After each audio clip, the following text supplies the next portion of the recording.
Di balik kilau peradaban manusia tersembunyi kisah-kisah kelam tentang kota-kota yang pernah berjaya, namun kini tinggal puing. 5 nama terukir dalam sejarah bukan karena kejayaannya, melainkan karena kehancurannya yang spektakuler.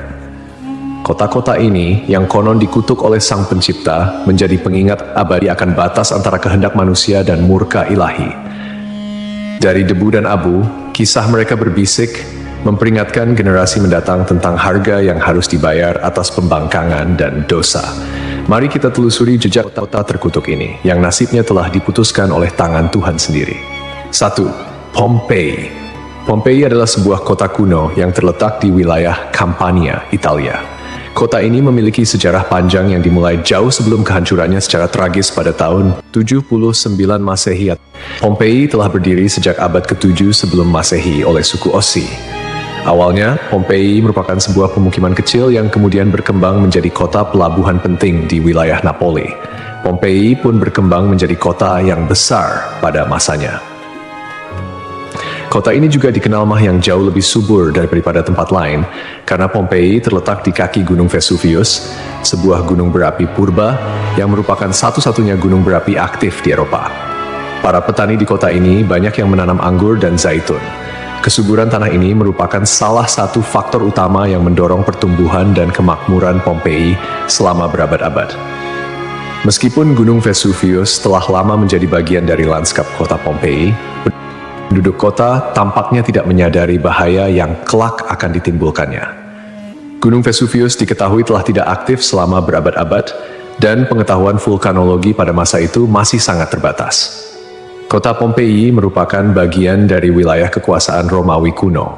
Banyak dari masyarakatnya merupakan keturunan Romawi, dan di seluruh wilayah Kekaisaran Romawi kuno, praktik prostitusi memang dilegalkan.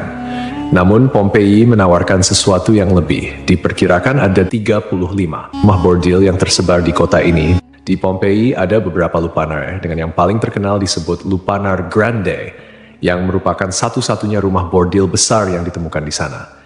Kata lupanare sendiri berasal dari kata Latin lupa, yang berarti serigala betina, istilah yang juga digunakan untuk para pelacur pada zaman itu. Di dalam Lupanar Grande, ditemukan kamar-kamar kecil dengan lukisan erotis di dinding, yang kemungkinan besar digunakan sebagai semacam menu untuk layanan yang ditawarkan di sana. Rumah bordil ini memiliki 2 lantai. Lantai pertama diperuntukkan bagi kelas bawah, sedangkan lantai kedua digunakan oleh pelanggan kelas atas. Jumlah yang tergolong banyak mengingat Pompei hanya seluas 12 km² dengan populasi sekitar 11.000 orang.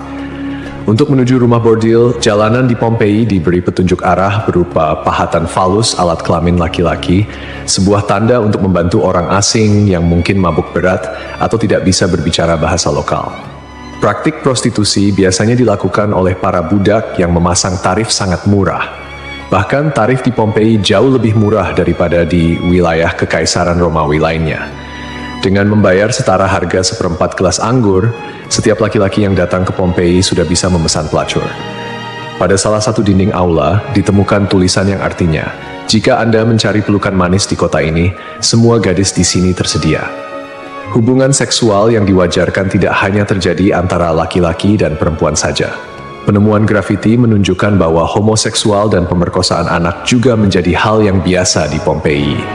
Temuan inilah yang membuat Pompei dijuluki sebagai kota maksiat, terlepas dari arsitekturnya yang megah dan keberagaman karya seninya. Akhirnya, setelah kegiatan maksiat di kota ini semakin parah dan menjadi pemandangan yang lumrah, pada tanggal 24 Agustus 79 Masehi, sekitar tengah hari, terjadilah letusan mahadahsyat dari Gunung Vesuvius. Gunung ini mengeluarkan kolom erupsi yang luas dan tinggi hingga mencapai ketinggian 33 km. Abu vulkanik dan batu apung mulai berjatuhan di Pompei dan di daerah sekitarnya. Tebalnya erupsi menyebabkan kegelapan di siang hari dan membuat orang-orang kesulitan untuk bernapas, sehingga penduduk Pompei banyak yang tidak sanggup melarikan diri. Kemudian pada malam hari, letusan mencapai puncaknya. Serangkaian awan panas yang mematikan mulai menyapu kota dengan kecepatan tinggi dan membunuh siapapun di kota tersebut. Meskipun sulit untuk memastikan jumlah korban jiwa yang tepat, diperkirakan ada sekitar 2.000 orang yang tewas di kota Pompei, meskipun banyak juga yang berhasil melarikan diri pada tahap awal erupsi. Namun, mereka yang tertinggal atau terlambat melarikan diri menghadapi nasib yang sangat mengerikan. Kota maksiat ini hancur lebur bersama 500 tahun. Setelah sekian lama, Pompei ditemukan kembali pada abad ke-14 dan penggalian yang dilakukan mengungkapkan banyak artefak serta mumi-mumi yang terkubur di bawah abu vulkanik. Pompei kini menjadi simbol peringatan akan bahaya dari keangkuhan dan dosa manusia.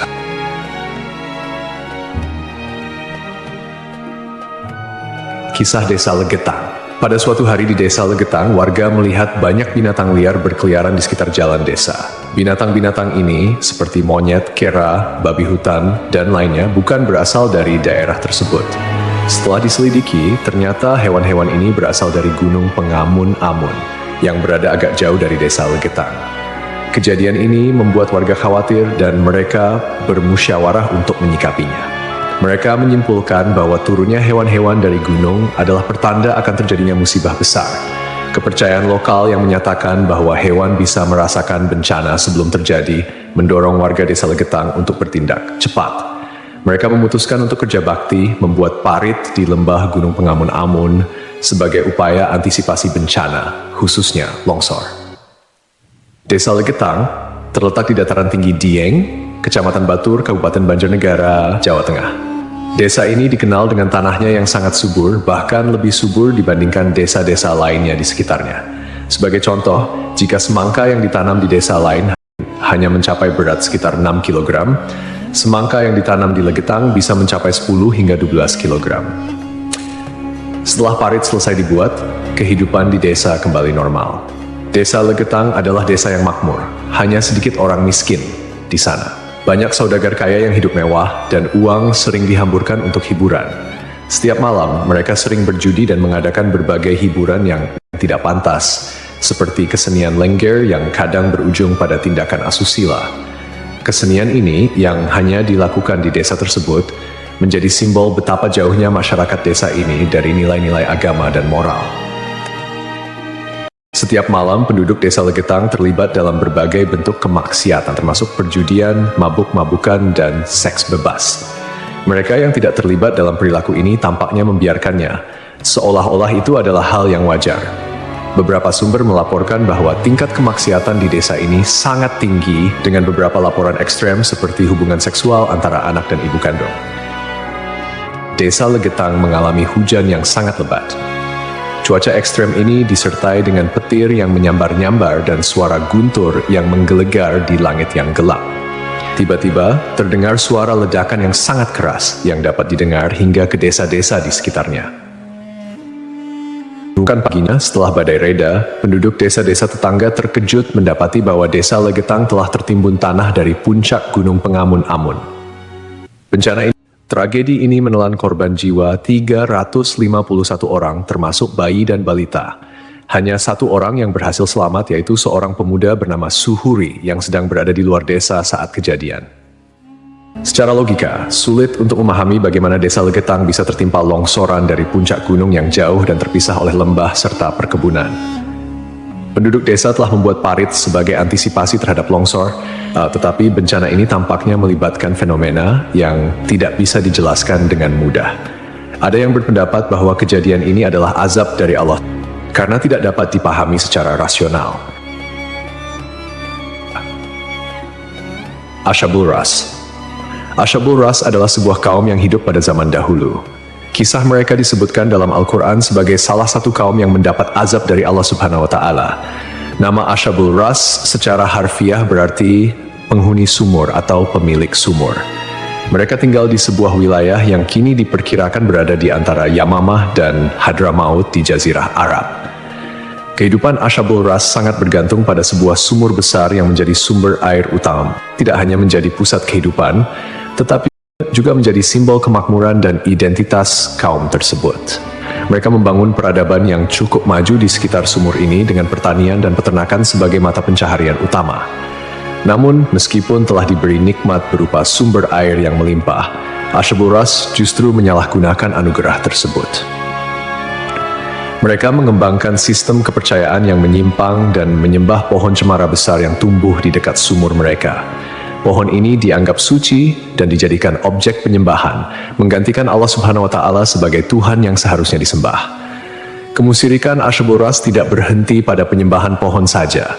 Mereka juga mengembangkan praktik-praktik yang bertentangan dengan ajaran Tauhid, seperti membuat patung-patung yang merepresentasikan dewa-dewa mereka, kemudian melakukan ritual dan persembahan kepada pohon cemara, serta menolak ajaran-ajaran monoteisme yang dibawa oleh para nabi dan rasul. Allah Subhanahu wa Ta'ala dalam rahmatnya yang tak terbatas tidak langsung menghukum Asyabul Ras. Sebaliknya, Allah Subhanahu wa Ta'ala mengutus seorang nabi kepada mereka untuk membimbing dan mengingatkan mereka akan jalan yang benar. Nabi yang diutus ini, menurut beberapa riwayat, adalah Nabi Syuaib, meskipun ada juga yang berpendapat bahwa ia adalah nabi yang lain yang namanya tidak disebutkan dalam Al-Quran. Nabi yang diutus kepada Asyabul Ras berusaha dengan gigih untuk mengajak kaumnya kembali ke jalan yang lurus.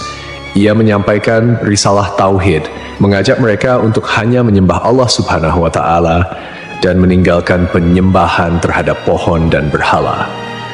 Nabi ini mengingatkan mereka akan nikmat-nikmat Allah Subhanahu wa Ta'ala yang telah diberikan, termasuk sumur yang menjadi berkah dalam kehidupan mereka.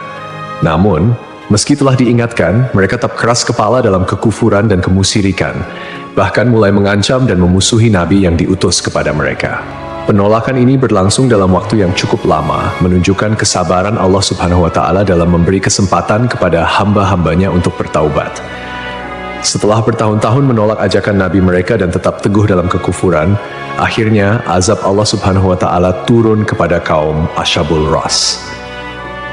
Azab ini datang sebagai konsekuensi dari penolakan mereka yang terus-menerus terhadap ajaran Tauhid dan ketekunan mereka dalam menyembah selain Allah Subhanahu wa Ta'ala. Menurut beberapa riwayat, azab yang menimpa Asyabul Ras terjadi dalam beberapa tahap. Pertama, terjadi kekeringan dan paceklik. Allah Subhanahu wa Ta'ala mulai mengurangi curahan rahmatnya dengan menahan air hujan. Akhirnya, terjadi kekeringan berkepanjangan. Tanaman-tanaman mereka mengering dan ternak mereka mulai mati kelaparan. Ini merupakan peringatan awal bagi Asyabul Ras, namun mereka tetap tidak mengindahkannya. Kemudian terjadi pencemaran sumur. Sumur yang menjadi sumber kehidupan mereka tiba-tiba tercemar. Airnya berubah warna, berbau busuk, dan tidak layak dikonsumsi. Hal ini menyebabkan krisis air yang parah di kalangan Asyabul Ras. Lalu datanglah gempa bumi. Sebuah gempa dahsyat mengguncang wilayah tempat tinggal Asyabul Ras. Gempa ini menghancurkan bangunan-bangunan dan infrastruktur yang telah mereka bangun selama bertahun-tahun. Akhirnya, mereka pun binasa, meninggalkan kisah yang menjadi peringatan bagi generasi-generasi setelahnya tentang konsekuensi dari menolak petunjuk ilahi dan hidup dalam kemusyrikan.